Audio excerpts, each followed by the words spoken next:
One of the things that Boone County is doing is they started a project called the Three-Dimensional Geologic Mapping Project. And that's one of the reasons they hired me to work as their water resource coordinator and specialist. And that's because I have background in geology and a lot of long-standing working in issues with stormwater management and topics like that. So as we go through this presentation, one of the things I want you to know is that the county is working at the same time on a number of other projects where this three-dimensional geologic mapping will come into play. And one of those things is the updating of the comprehensive plan. And the comp plan is our roadmap for growth and community development across the county. And that plan has a lot of public input. And one of the key things that the public contributed to that process was how important water resources are in their living and working in the community.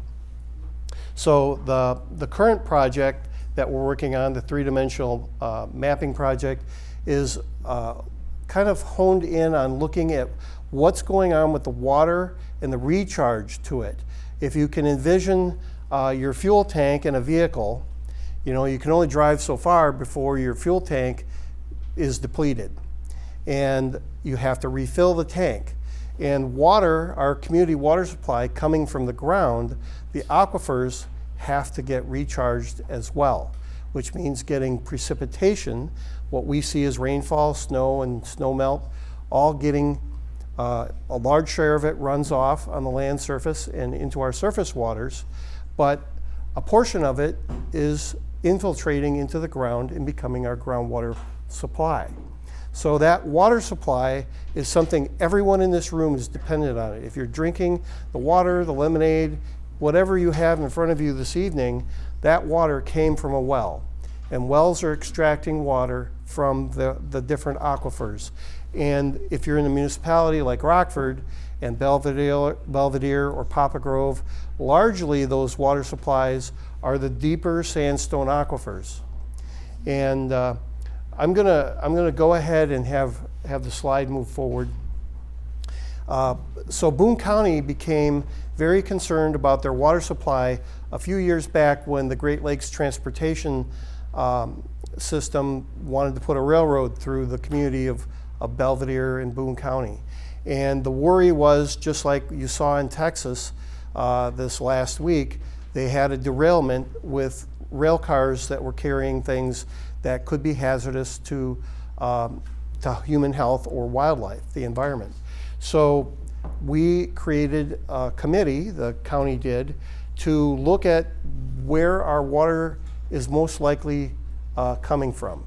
And so this map that you see with the red areas highlighted, this is largely Boone County, and the same information could be extracted into Winnebago County as well. But this map is showing that where it's likely that water can get into the ground. And it's dependent on the geology. And the geology in Boone County and Winnebago County is quite complex. We've had glaciation happen here. Glaciers moved in across the land, scraping and piling things onto the land surface. And then when they melt away, that meltwater winnows out the different materials that it's carrying, and sand and gravel are largely deposited by streams that are running off of the meltwater. And those large red areas that you see kind of running diagonally across the county, that's largely glacial outwash from the last glacial episode, which is the Wisconsin episode. But the glaciers actually were setting in McHenry County, not Boone County. Boone County wasn't glaciated by ice in the Wisconsin glaciation. It stopped up closer to Janesville and then ran alongside us in McHenry County. And the Marengo Moraine is the edge of that glacier. So that's kind of a ridge that runs along the edge of the glacier. And these streams, outwash material, got deposited in fairly thick deposits. And those materials provide potentially a conduit for water to get from the land surface and move down into the material down below and become part of our aquifer systems. And there are a number of different aquifers. There's some shallow aquifers and then some deeper aquifers, and I'll talk about those as we continue to move along. Thank you, Brad. All right. So that map that I just showed you is called a Sensitive Aquifer Recharge Area Map. That's what it's termed. So SARA, that's the term for the acronym for that longer set of words. And as we look at these different slides that I'm showing, I'm incorporating pictures. This picture is taken on the Long Prairie Trail that goes across Boone County, and it was taken about 2 a.m. Because they were doing seismic data. They were running transects, and you can see all the geophones are laid out in a string, and they're collecting. They'll do a shock wave, and then they'll measure the return of that shock wave from the time it was initiated to the time it returns, and it actually creates a profile of the geologic material underneath, but only in a straight line, or the line that you take with that where the setup is. And they ran the entire course of the Long Prairie Trail to collect data all the way along that, and they did it at night so they didn't have the highway traffic on 173 interfering with their signals from the traffic just running along the land on the road creates interference. So we do plan to update the SARA map. The SARA map hasn't yet been implemented by the county, but it is one of the things that's going to be incorporated in the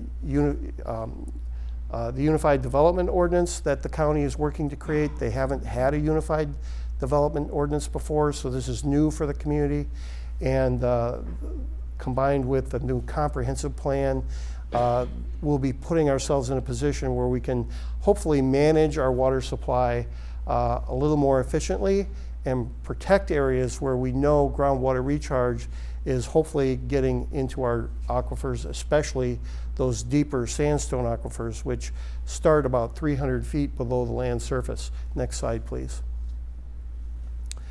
All right, so I'm going to just kind of skip through the comprehensive planning comments and things. We're doing a presentation at a conference a couple weeks from now, and these slides are largely intended for that audience. So Brad, I'll have you move on to the next.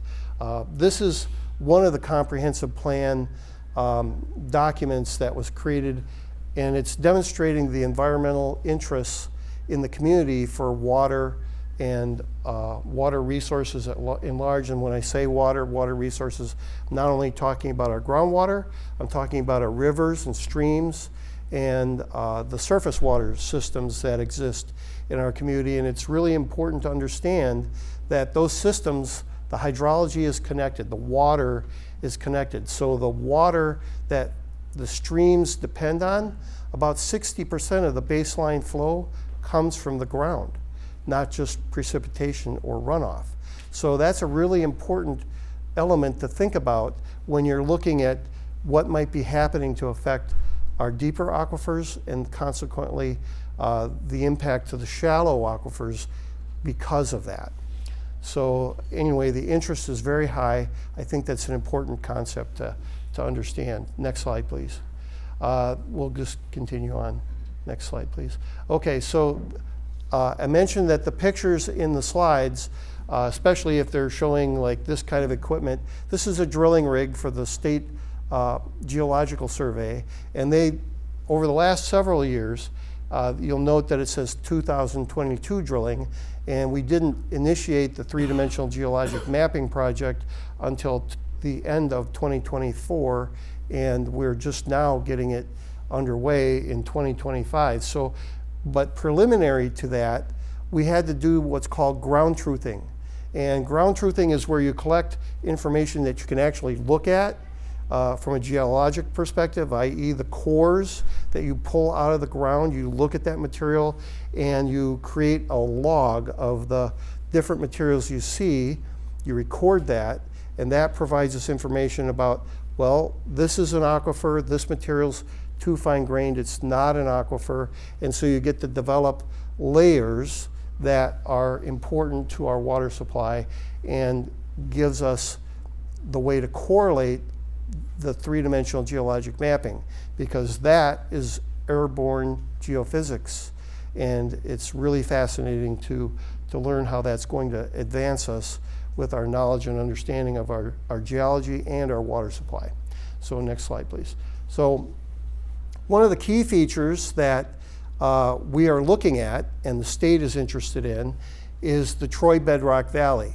You can't see it from the land surface unless there's one place in Boone County, the Flora Prairie, which is on Pool Road. You can stand on the bedrock surface and look west and see another rim to a bedrock valley, but it's not the same valley. It's two valleys that are coming together just like a pair of streams would be coming together, where the confluence is, where they two meet, is a little bit south of us, down in Ogle County and DeKalb County. So next slide, please. This is a depiction of Winnebago and Boone County being on the right side of the map. And you can see that diagonally across, you have that red and darker colors going across. That is the Troy Bedrock Valley as we understood it circa around 1980. We didn't really have and don't have anything new to add to that except doing additional wells that we would bore into the ground and log the well and record what's there, and looking at what might be in that valley. And that's going to become a really important feature for us, because that valley may provide a pathway from the surface down into the ground all the way to 300 feet, and it may actually connect with the sandstone aquifers at the bottom of the valley. So that's of keen interest to us. Next slide, please. Near Belvedere, we think that the Troy Bedrock Valley is largely consisting in material that's filling it, sand and gravel deposits. Sand and gravel material has really high permeability and lets the water move through it really fast, so the rate that water can move through it is controlled by the pore sizes and how those pore spaces are filled and not filled. Anyway, it creates a really dynamic system to potentially let water move all the way from the surface down into the sandstone aquifers. All right, next slide. I'm going to skip this slide. It's a little more than we need for this presentation. Yeah, I know. I'm sorry, Brad. I know you were looking for it. But this slide is equally interesting. This was a jaw dropper for me. What you're looking at with the orange dark center and then the rings going outward from that place on the map is what we call a large cone of depression. It's when you pump water out of the ground and then there's not enough water going back in to refill the water you've removed. So you have essentially a hole lacking water, and it's shaped somewhat like a funnel.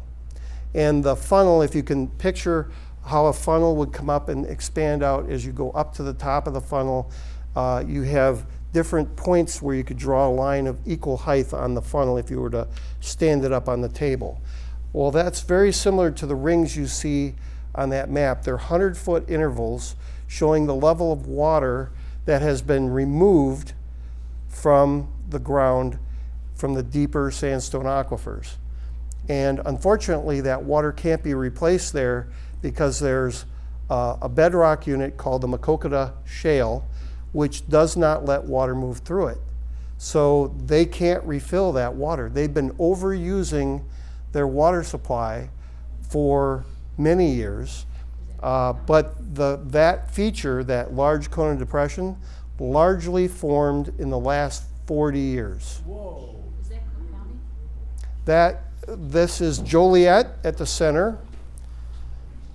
Boone County is actually within the cone of depression on the edge of it, and I've got another graphic that maybe shows it a little bit better perspective-wise, but it's only taken 40 years to create this is an immense scale feature, that we are going to have to recognize and understand that our water supply, if we're getting water into the ground, it's going to be really important to keep that water going into the ground at the rate it currently can go at, because if we don't, that is going to continue to extend outward, and our water supply might be even more greatly affected by that. Now, that is not going to go away. The rate that water can flow from here in Boone or Winnebago counties toward Joliet, we're talking several hundred to maybe 1,000 years. I'm not really sure, based on the distance and the depth of that material where the aquifers are placed. And so this is a really critical feature to kind of understand. And it's providing us the motivation to do the three-dimensional geologic mapping so that we can understand what is going on with our local water supply and how it gets recharged, and do a better job managing it. And really the tools that we have are largely going to be through stormwater management and maybe some other creative ways that we could protect those areas that we know are contributing to the water being recharged in those deeper aquifers. All right, next slide. What did 0 represent? I'm sorry? What did 0 represent on that scale? Can you go back one more?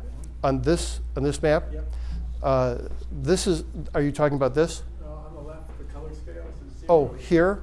It says head, but Yeah, this is hydraulic head, and so you're still at the darker blue. You're close to what the pre-settlement level of the water in the aquifer, the sandstone aquifer, was and still is. what's the historical reference? The historical record, going back to about 1890 when we started extracting water in those deeper sandstone aquifers. So the next slide shows kind of a water balance by graph. Again, the first use of water in those deeper sandstone aquifers in Boone County, because this is showing Boone County's use of water, was around 1890. And starting in 1890, there were very little water being extracted or used from the community, but over time, our use of water has grown to where we're currently above 6 million gallons per day in water use, and we may actually be a little bit higher than that because this is older data. It only goes through about 19, and that information may be a little lacking. And then, so that's our pumping, the dark line. The vertical flow into the sandstone is water that's falling as precipitation and eventually getting down into the deeper aquifer, the sandstone aquifers, which are at the bottom of our stratigraphy, the layers of rock that can hold water that we can extract from. Those deep sandstone aquifers are it. You can't go any deeper than that. You'll hit granite, and those rocks won't produce any water. Up the other direction, Brad. Keep going. Keep going. Oh, sorry. I think you're going the wrong direction, Brad. There we go. There. So, could you go back to the other slide? I want to talk about the. The red dashed line is flow leaving Boone County. Now, you remember the previous slide where I showed you the huge cone of depression? Well, water's got to come from somewhere to replace the water in that aquifer. And because water always wants to seek its own level, it's flowing from the high point on the edge of that cone of depression toward the center of that cone of depression. So that water that we have falling as precipitation is now causing, it's like somebody's pulled the plug on the tub and the water's draining down. It's always going to drain down to try and refill that hole in that cone of depression. And if you look at adding this volume of water, again, about 5 or 6 million gallons of water per day, is leaving Boone County to go toward that cone of depression. So that's a drain that we're not going to be able to plug. And the blue line, dash line, represents the vertical flow. And if you add the two the red and the black line together, that's essentially the difference, or what they add up to, is that volume of water. So between what we remove by extraction from wells and what is flowing out of the county by just natural flow through the sandstone aquifer, that's what that graph is showing. And again, it's only current to about 2019. And I should note that the Kona Depression map, that was done in a study in 2014. We've had another 10 years of removing water from that same region. And so I imagine that if we were to do the same study again today to look at the snapshot of where the water levels are, that we would see that has expanded. That would be a fairly good assumption. Okay, next slide, please. This is showing how surface waters can be connected to the groundwater system. And the slide here is showing over extraction and pumping to the point where water is flowing from the stream to fill the well. And the other one is showing how the natural flow, if you don't over pump or over extract the water, can still continue to provide water to the baseline flow of a stream. And a 10 to 20% reduction in baseline flow will cause degradation of the water system, the stream, from an ecological perspective. Because what you're trading is you're getting the water you've removed by extraction now is going to be returned probably in the form of wastewater to the stream, and you're just removing the natural filtration process that can occur by water soaking into the ground, moving through the soil, and then being discharged near the surface in a shallow aquifer flow system. But if you remove water from a deeper layer, you're still going to be affecting that surface water system if there's connections. And that's what we hope to learn with this three-dimensional geologic mapping. Next slide, please. And this is just the reduction in baseline flow to the streams in Boone County since 1890. And you can see we're getting close to the 10% mark with that, with what's happening. And again, this is circa 2019. Next slide, please. Local effects. The Kishwaukee River is the key river system that we're concerned about. That watershed is rated as an aquatic, a unique aquatic resource, which is the highest quality rating a stream can be given. And it's been that rating for quite a while, although there are sections, reaches of it, that are being degraded and by different activities, maybe some agricultural, some development, some other potential effects from and then potentially this lowering of the water. So one of my objectives as the water resource specialist for the county is I think we ought to be striving to ensure we don't reduce the quality of that stream system any further than it is, and if we can enhance or improve it, that would be something to strive toward in our comprehensive plan and through our ordinances. Next slide, please. So again, this large Kona Depression, I just can't impress upon you enough that it's not a crisis. We're not standing here worrying about, are we going to be able to fill our glass with water today? But if that Kona Depression continues to expand and we don't take steps to protect and keep our water supply sustainable, then 20 years from now, we may be in a different situation. So it's really important that we take an understanding of this and take it seriously.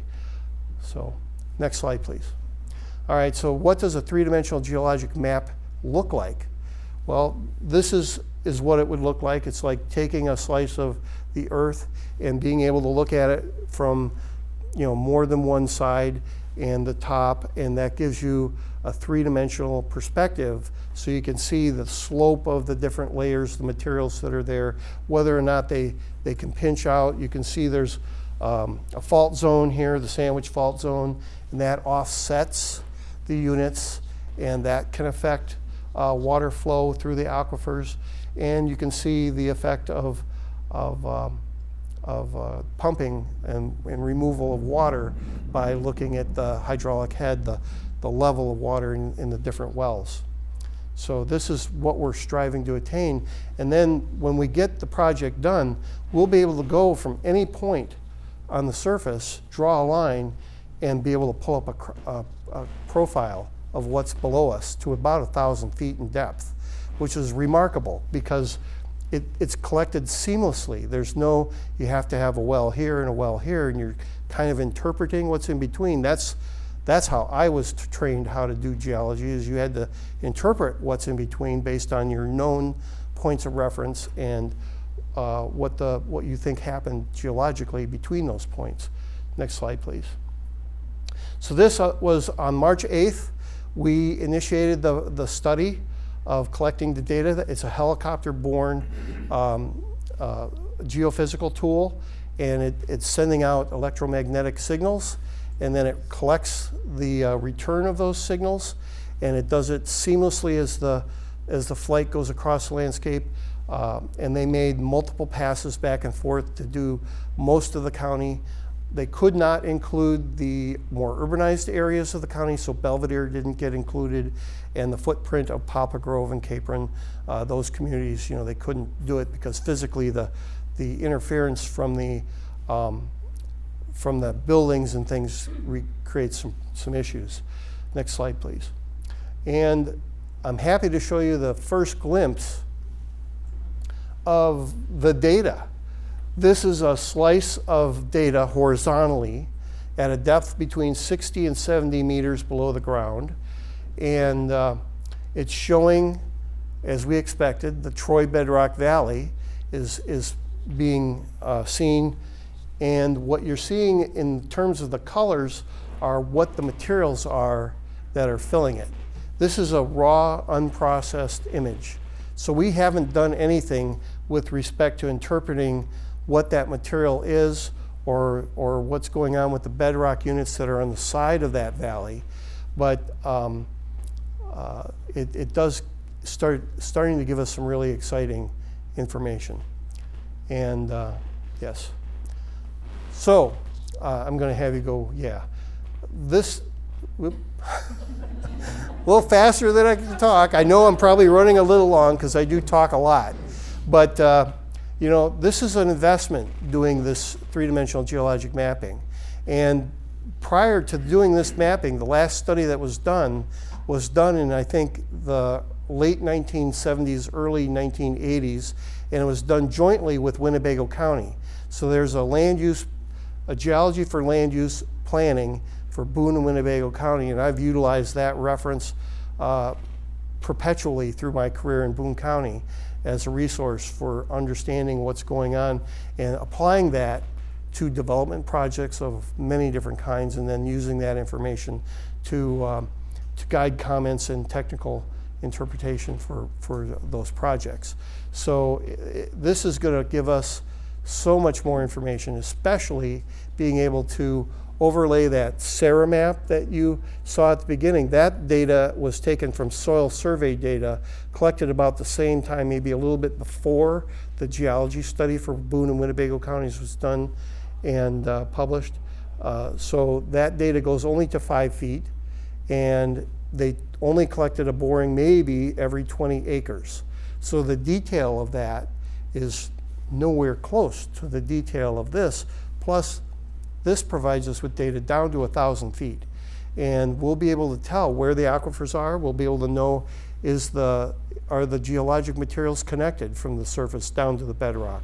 And if so, where is that located at the surface? And that would be a strategic way to look at protecting our water supply and the resupply of that water. And then also looking at the river systems and understanding how the geology there affects groundwater flow to the streams and maybe do some things to create more buffers along our streams to help ensure that we get adequate water going from the ground into those rivers and streams. And that's it.